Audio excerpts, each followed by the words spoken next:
মানুষ যখন সৃষ্টি হয় নাই রুহের জগৎ, তখন আল্লাহ পাক রব্বুল আলামিন মানব জাতির কাছ থেকে কিছু শপথ গ্রহণ করেছিলেন। একটি শপথ নেওয়া হয়েছিল দুনিয়ার সকল মানুষের কাছ থেকে, সকল বনি আদমের কাছ থেকেই একটি শপথ নেওয়া হয়েছিল। আরেকটি বিশেষ শপথ আল্লাহ পাক রব্বুল আলামিন গ্রহণ করেছিলেন। আল্লাহ পাক রব্বুল আলামিন একটি শপথ নিয়েছিলেন দুনিয়ার সকল বনি আদমের কাছ থেকে। আরেকটি বিশেষ শপথ আল্লাহ পাক রব্বুল আলামিন নিয়েছিলেন কেবলমাত্র পয়গম্বরদের কাছ থেকে। শুধু নবীদের কাছ থেকে আল্লাহ পাক শপথ নিয়েছিলেন। আমি যেই আয়াত তেলাওয়াত করেছি এটি হলো সেই দ্বিতীয় শপথনামা, যেই শপথ এবং অঙ্গীকার দিয়ে আল্লাহর নিকট থেকে সমস্ত নবীগণ পয়গম্বরী হাসিল করেছিলেন। কি আছে এই শপথনামার মধ্যে? وَإِذْ أَخَذَ اللَّهُ مِيثَاقَ النَّبِيِّينَ لَمَا آتَيْتُكُم مِّن كِتَابٍ وَحِكْمَةٍ।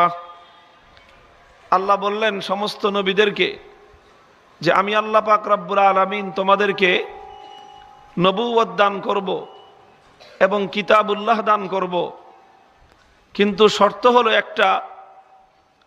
সেই শর্ত হলো যে সুম্মা জাআকুম রাসূলুম মুসাদ্দিকুল লিমা মাআকুম লাতুমিনুন্না বিহি ওয়া লাতানসুরুন্নাহু, যে তোমরা দুনিয়াতে থাকাকালীন সময়ে নবুয়তের দায়িত্ব পালন করাকালে যদি আমার পক্ষ থেকে প্রতিশ্রুত আখেরি পয়গম্বর দুনিয়াতে চলে আসেন, লাতুমিনুন্না বিহি ওয়া লাতানসুরুন্নাহু, তাহলে তোমরা তোমাদের নিজ নিজ নবুয়ত এবং নিজ নিজ ধর্মকে স্থগিত করে দিয়ে শেষ নবীর হাতে হাত রেখে তার উপর ঈমান গ্রহণ করবে এবং শেষ নবীর দিন দুনিয়াতে কায়েম করবার জন্য তার সর্বরকম সহযোগিতা করবে।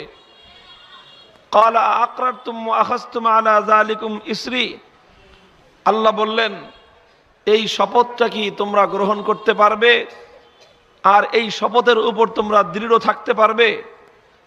সমস্ত পয়গম্বরগণ আদম আলাইহিস সালাম থেকে নিয়ে ঈসা আলাইহিস সালাতু ওয়াস সালাম পর্যন্ত সকলেই এক বাক্যে আল্লাহর নিকট শপথ করলেন, অঙ্গীকার করলেন। ক্বালু আকরারনা, হে আল্লাহ আপনার শর্ত সহ আমরা অঙ্গীকার করলাম।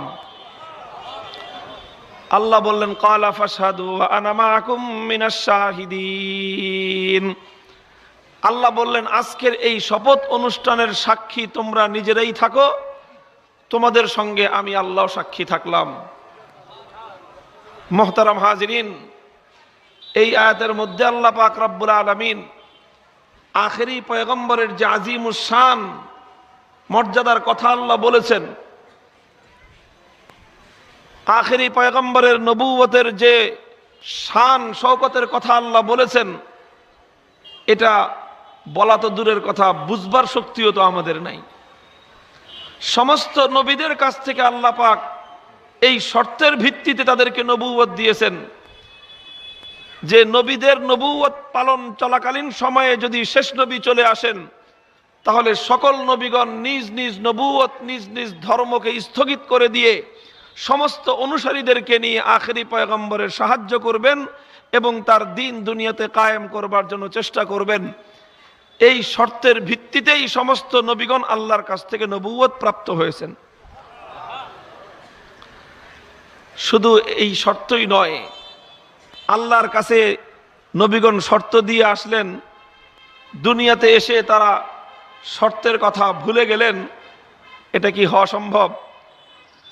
আল্লাহর নিকট পয়গম্বরগণ শর্ত দিয়ে আসলেন, দুনিয়াতে এসে তারা শর্ত ভঙ্গ করলেন। এটা কি সম্ভব?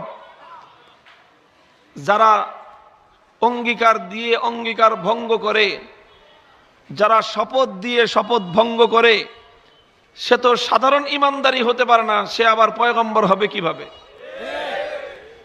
কাজেই এতে কোনো সন্দেহ নাই যে সমস্ত নবীগণ আল্লাহর দরবারে যেভাবে তারা স্বীকৃতি দিয়েছিলেন, শপথ গ্রহণ করেছিলেন যে আমরা আমাদের সব সাধ্য সামর্থ্যের সবটুকু উজাড় করে দিয়ে আমরা আখেরি পয়গম্বর যদি চলে আসেন তার সহযোগিতা করব, তার উপর ঈমান আনব, এই কথা তারা আল্লাহর দরবারে দিয়ে এসেছিলেন। পৃথিবীতে এসে প্রত্যেক নবী তার এই অঙ্গীকারের উপর অটল এবং দৃঢ় ছিলেন। মুহতারাম হাজিরিন, আমরা বুঝতেই পারছি আখেরি পয়গম্বরের নবুয়তের মর্যাদা কতটুকু বেশি ছিল।